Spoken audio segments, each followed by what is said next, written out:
Hi everyone, hope you are doing well from wherever you're watching this channel, depending on your time zone. Now, William Ruto has been using every means to make sure that he's sabotaging or stopping the mass action in this country. And we are well aware that Ruto used the Communication Authority of Kenya Director Ezra Chiloba to threaten media houses in this country, 6 media houses. And Ezra Chiloba had threatened to withdraw operation license to those media houses in case they don't comply. So what they were supposed to do, sorry for that, they were supposed to issue an apology and then refrain from reporting Azimio protest in this country. That was the position. It's either our way or the highway. And we analyzed that statement here some time back. But then after that, the Katiba Institute, together with these media houses, took that matter to the court. Because according to them, they believe that Chiloba, as director of the CA, is trying to infringe on their freedom of expression, which is actually protected in the law. And so Justin Chigit listened to the matter and he made a ruling. According to him, Communication Authority is violating the media right. So that threat has been lifted and the media is now free to go and record or live stream Azimio demonstrations. This is what they have shared in the Standard Digital. The Communication Authority of Kenya, Director General Ezra Chiloba, has been barred from blocking TV station from airing live coverage of Azimio la Umoja, One Kenya protests. That means those TV stations, there are 6 of them by the way, they are going to air Azimio la Umoja protest without anyone trying to threaten them or to force or maybe try to lock them. You cannot cross them unless you are prepared also to pay for the damages. So they are free to go and air that event. That to me, it is big. But again, Communication Authority, they have been given 14 days to file if they want to rebuttal that matter, and of course it will be hard. So they have 14 days. That means Monday, all those media houses will be on the street recording the mass action. On Thursday, they will be on the street recording mass action. Hata ile Monday ingine watakuwa hapo. That's now the position. After this ruling, there is something Kenyans should discover here, what the court is trying to say, and we will continue to analyze. But before we go deeper into that, just a quick request for those who are watching and you are not subscribed, please consider subscribing. To our returning subscribers, I must say thank you so much. And again, to all our viewers, please give this video a thumbs up. Thank you so much, and back to this discussion. Now, Ruto has been trying to demonize the mass action in this country. Gachagua is calling it illegal. Huyu mkubwa ya polisi anasema is illegal. And they are trying to play games.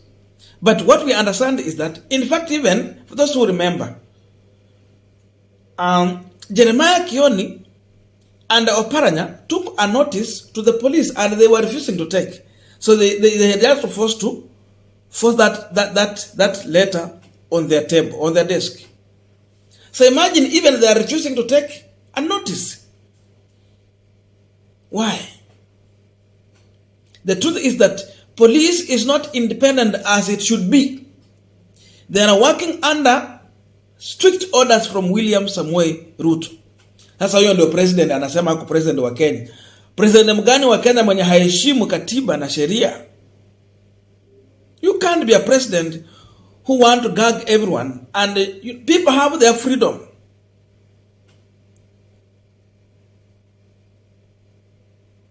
Police is independent, just like judiciary. But Ruto want to dictate what they are doing. Even when he was saying that he's giving them freedom to, to have their own budget, not necessarily waiting from the State House or whichever side they will come from. So they have their budget direct, they get. He wanted to make Kenya to believe that they now have which freedom? Why are they not taking that notice for protest? There's one thing here that Kenyans should understand. If the court has allowed media to go and record the protest in this country, that means they are in agreement with Raila Amolo Odinga that this protest is legitimate. It is legit. That is one message that the court is sending to William Ruto, to Gachagua, and whoever cares, even to Azimio, to Kenyans, that the protest, the mass action in this country is legitimate. William Ruto and Gachagua want to make it look like it is illegitimate when it is not. They want to demonize people. That's why you see even now, DCI is launching, but he's right, manhunt on those people who are destroying property. But again, who are these people? Sinia watu tu wamelipa na UDA. Tuliona Malala akisema kwamba anataka kutengeneza another protest to counter the Azimio protest. By the way, even this one is not Azimio protest. These are just Kenyans who are listening to Raila Odinga and taking position. So Malala wanted to counter hungry people who are coming to tell the state that we are hungry. So even those people who are destroying property, I think they were just paid goons, the way Raila Odinga said. Now they are planting another grievous plan here to massacre Kenyans, something that should not even happen. No one should think about that. And by the way, Gachagua is so much angry and is very afraid as of late. If you listen to his statement, that man is very afraid. I don't know why. And now he's unleashing people like Kimani Ichung'wah to start now attacking Raila Odinga directly. He's now unleashing people like Nindi Nyoro to start now responding to Raila Odinga directly. Maybe he's thinking that William Ruto will welcome Raila Odinga and kick him out. I think Raila has no any interest in going into handshake. That is not what he's looking for. So Gachagua ameogopa sana. Hii kelele anapiga na hiyo makelele yote ni uoga, si kitu kingine pale. He's so much afraid that Ruto might have a second thought to bring Raila Odinga, which will, of course, a move which will kick him out. Kwa nini yeye asifikiria kwamba watakiki Mudavadi out, anafikiria tu ni yeye? You see, his mind is thinking about Raila looking for a position in this government, but Raila is not for that. Servant ndio number one. Sasa kama ni kwenda nyumbani ni wote. Number two, mambo ya IBC.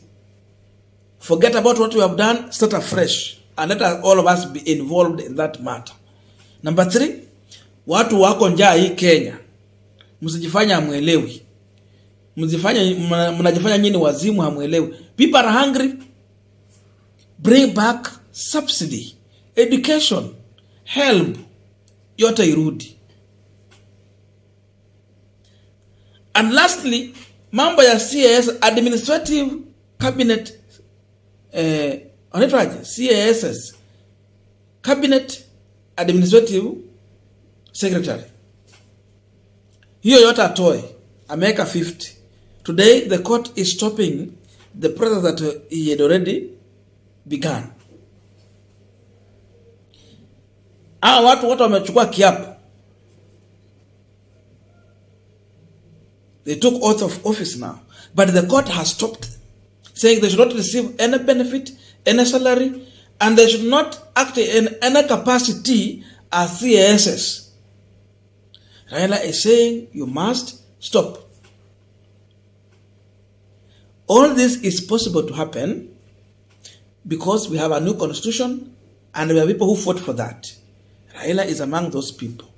So Chiloba has been stopped. And the court has just confirmed indirectly that mass action is legitimate. You must come out, you must speak your mind, you must demonstrate, you must express yourself. You must speak your mind. You must express your feeling freely without fearing anyone.